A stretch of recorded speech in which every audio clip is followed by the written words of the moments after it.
토트넘전 패인은 과르디올라 자신이다. 현재 영국 언론에서는 손흥민을 자신의 패배 이유로 지목한 과르디올라의 발언이 화제가 되고 있습니다. 손흥민이 끊임없이 치고 올라오는 움직임을 보여주고 공이 없어도 적극적인 압박과 침투를 보여준 것이 결국 맨시티의 움직임을 제한했다는 것인데요. 하지만 경기 후 전문가들은 과르디올라의 발언이 틀리진 않았지만 경기 후 케빈 데브라이너와 손흥민이 대화를 하는 장면을 보면 무엇이 문제였는지 더 정확하게 알 수 있다며 해당 장면을 주목했는데요. 도대체 무슨 이야기들이 영국 언론들과 팬들 사이에서 등장하고 있는 것인지 바로 들어가 보시죠. 경기가 끝난 뒤 토트넘의 최대 팬 커뮤니티인 레딧에서는 손흥민이 토트넘의 새로운 신입 선수들뿐 아니라 상대 선수와도 잘 지내는 모습을 두고 모두가 손흥민을 좋아한다 라며 게시물이 올라왔습니다. 해당 영상에는 손흥민이 새로운 토트넘 선수들인 단주마와 포로 등 신입생들과 인사하는 모습이 보이고, 그 뒤로는 한때 같은 팀이었던 카일 워커와도 경기 중에 인사를 나누고 웃는 모습이 보이기도 했는데요. 저 역시 경기 중에 이 장면을 보면서 웃었던 기억이 납니다. 그런데 팬들이 가장 크게 주목한 장면 중 하나는 바로 손흥민이 케빈 데브라이너와 대화하는 모습이었습니다. 해당 장면을 보면 케빈 데브라이너가 어딘가를 바라보면서 불만을 제기하고 있는 듯한 모습이 잡혔고, 손흥민은 침착하게 이를 들어주고 있는 모습이 보이는데요. 경기를 보신 분들은 아마 알고 계시겠지만 케빈 데브라이너는 오늘 경기에 선발 출전한 선수가 아니었습니다. 관련해서 굉장히 흥미로운 기사가 있는데요. 영국 인디펜던트지에서는 케빈 데브라이너가 최근 과르디올라의 실망으로 인해 선발에서 탈락했지만 맨시티가 이로 인해 그 대가를 치르게 되었다고 보도했습니다. 해당 기사는 최근 맨시티의 가장 창조적인 선수 2명 중 1명이 최근 선발 출전했고 14분 만에 어시스트를 했다고 전했습니다. 토트넘전의 결과가 토트넘의 1대0 승리로 끝난다는 것을 알고 계신 분들은 이게 무슨 소리인가 싶을 텐데, 이 해당 언론이 언급한 선수는 바로 최근 맨시티에서 바이에른 뮌헨으로 임대를 간 후안 칸셀루였습니다. 가장 창의적인 사이드백 중 하나로 평가받는 후안 칸셀루는 바이에른 뮌헨에서 14분 만에 킹슬리 코망에게 어시스트를 준 것입니다. 해당 언론이 칸셀루를 언급한 이유는 최근 과르디올라 감독이 잠시 팀에서 추방한 선수 중 1명이 바로 칸셀루이고, 이 칸셀루는 현재 임대로 인해 5개월 동안 팀에서 떠나게 되었습니다. 또 다른 1명은 최근 과르디올라와 사이가 좋지 않은 것으로 알려진 케빈 데브라이너고, 해당 영국 외신은 추방의 종류는 여러 가지가 있지만 한 선수는 5개월 추방을 당했고 한 선수는 58분 추방을 당했다라며 케빈 데브라이너가 선발 출전하지 못한 이유를 전했습니다.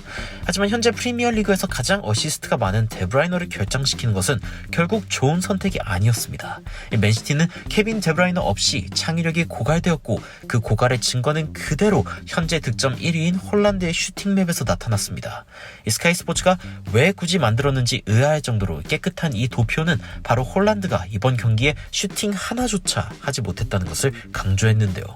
해당 언론은 오늘 경기에서 골을 못 넣은 것은 맨시티뿐만이 아니라 손흥민도 있다고 했지만, 토트넘은 감독의 부재로 인해 고생했다며 맨시티는 자신의 선택으로 인해 안 좋은 결과를 거뒀다고 혹평했습니다.